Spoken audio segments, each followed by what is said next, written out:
समस्त मोर जय जगन्नाथ। ओम गुरु गोविंदाय नमः। आसंतु आमे भागवत पाठ करू। चतुर्थाध्याय शिशुत्ववाचम्। एमते भागवत वाणी सुत मुनिक मुख शोणी। मुनिक मध्ये काम सिद्ध सनुक नामे गुण वृद्ध। सर्व मुनिक अवधाने पूछन्ति मधुर वचने। सनुक वाचम्। एठारे तृतीय अध्याय में सुनिले गोस्वामी सुखदेव परीक्षित महाराज को गंगा तटरे शुणाउथिले।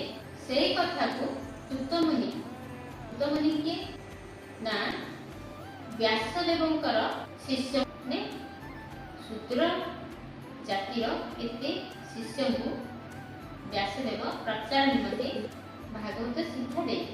तांकर जातिर नाम होला 88,000 मुनि ऋषि माने कौन कले ना ए कली आगमन रे गोटे महायज्ञ ज्ञान यज्ञ करने पाई विचार कले। क्योंठारे ए यज्ञ आरंभ करेंगे नैमिष आरण में आरंभ करेंगे। ए सब मुनि ऋषि माने जाय ब्रह्मा को पचारिले जे आमे क्योंठारे निश्चिंत रूपे आमे यज्ञ करू सेमिति गोटे आमको जागा को यज्ञ केति पाई ए जगतर कल्याण इच्छा कले 88,000 मुनि ऋषि ब्रह्मा को पचारि ब्रह्मा गोटे चक्र पठे चक्रटी जाई जेठारे पड़िबो सेठारे तुमे शांति रे यज्ञ करियो।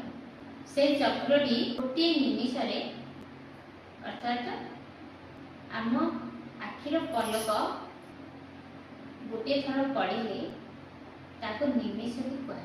से निमिष रे चक्रटी जाई नमेश्यारण रे पड़िला।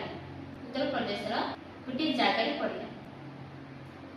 पड़िबारु सेही जगटीर नाम होला नमेश्यारण।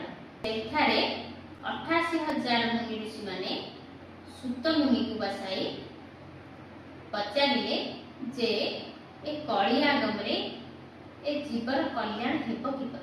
काहेकि ना मनुष्य माने समस्ते अल्प आयुष कलिजुग सर्व पुराण शास्त्र विद्या ए सब तो पाठ करवा असंभव ताले उद्धार केमिति अल्प काल पचारिबारु सुत मुनि भागवत